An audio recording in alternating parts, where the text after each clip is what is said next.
ದೇವೇಗೌಡರ ಧರ್ಮಪತ್ನಿ ಅವರು ಇವತ್ತು ನಮ್ಮ ಜೊತೆಯಲ್ಲಿ ಇಲ್ಲ. ಇವತ್ತು ಅವರು ಕೂಡ ಬಹಳ ಈ ರಾಷ್ಟ್ರದ ರಾಜಕಾರಣ ಜೊತೆಯಲ್ಲಿ ಬಹಳ ಸರಳತೆಗೆ ಒಂದು ಹೆಣ್ಣುಮಗಳು ಒಂದು ರಾಜಕಾರಣಿ ಮನೆಯಲ್ಲಿ ಯಾವ ರೀತಿ ಇರಬೇಕು ಅನ್ನೋದಕ್ಕೆ ಶ್ರೀಮತಿ ಚೆನ್ನಮ್ಮನವರು ಸಾಕ್ಷಿ. ಎಲ್ಲ ರಾಜಕಾರಣಿ ಮನೆಗಳಲ್ಲಿ ಒಂದು ಯಾವ ರೀತಿ ಒಂದು ತಾಯಿ ಒಂದು ಮಾರ್ಗದರ್ಶನವನ್ನು ಕೊಡ್ಬೋದು. ಒಂದು behind every man there will be a successful. ಒಂದು ಹೆಣ್ಣಿದೆ ಅನ್ನೋದನ್ನ ಎಲ್ಲರೂ ಕೂಡ ಹೇಳ್ತಾರೆ. ಹಂಗೆ ಪ್ರತಿ ಸಂದರ್ಭದಲ್ಲೂ ಕೂಡ ದೇವೇಗೌಡರ ಜೊತೆಯಲ್ಲಿ ಅವರ ಕುಟುಂಬದ ಹೊಳಪಿಗೆ ಪ್ರತಿಯೊಂದಕ್ಕೂ ಕೂಡ ಒಂದು ತ್ಯಾಗದ ಹೆಣ್ಣು ನಮ್ಮ ಚೆನ್ನಮ್ಮನವರು ಅಂತ ಹೇಳ್ಕೊಳ್ಳಿಕ್ಕೆ ನಮ್ಮೆಲ್ಲರೂ ಕೂಡ ಬಹಳ ಸಂತೋಷ ಆಗ್ತದೆ.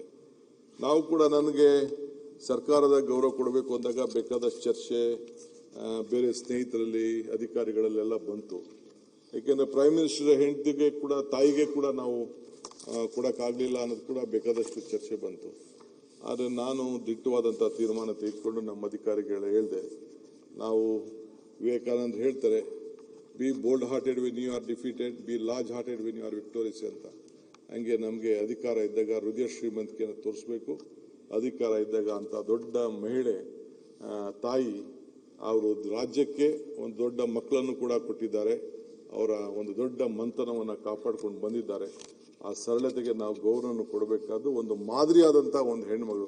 ಅಧಿಕಾರ ಇಲ್ಲದೆ ಹೋಗಿದ್ರು ಕೂಡ ಆತನ ಪ್ರತಿಯೊಬ್ಬ ಅವರ ಕುಟುಂಬದ ರಾಜಕಾರಣ ಸಾರ್ವಜನಿಕ ಸೇವೆಗೆ ಒಂದು ದೊಡ್ಡ ಹೆಸರನ್ನು ಪಡ್ಕೊಂಡಿದ್ದಾರೆ. ಅದಕ್ಕೆ ನಾವು ಗೌರವ ಕೊಡಲೇಬೇಕು ಅಂತೇಳಿ ನಾವೆಲ್ಲ ಅವರಿಗೆ ಅತಿ ಹೆಚ್ಚು ಗೌರವವನ್ನು ಕೊಟ್ಟಿದ್ದೇವೆ.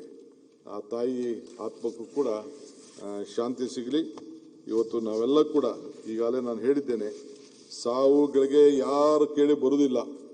ಅತಿಥಿಯಾಗಿ ನಾಳೆ ಬನ್ನಿ ಎನ್ಬೋದು, ಆದರೆ ಸಾವಿಗೆ ನಾಳೆ ಎನ್ನಲು ಸಾಧ್ಯ ಇಲ್ಲ. ಸೊ ಅದರಿಂದ ಸಾವು ಯಾವಾಗ ಬರ್ತದೋ ನಾವೆಲ್ಲರೂ ಕೂಡ ಬಹಳ ಸಂತೋಷದಿಂದನೇ ಸ್ವೀಕಾರ ಮಾಡಬೇಕು. ದುಃಖ ಬರ್ತದೆ, ದುಃಖ ನೆನಪುಗಳನ್ನು ನೋಡಿದಾಗ ಭಾವನೆಗಳನ್ನು ಆತ್ಮೀಯತೆಯಲ್ಲಿ ಬರ್ತದೆ.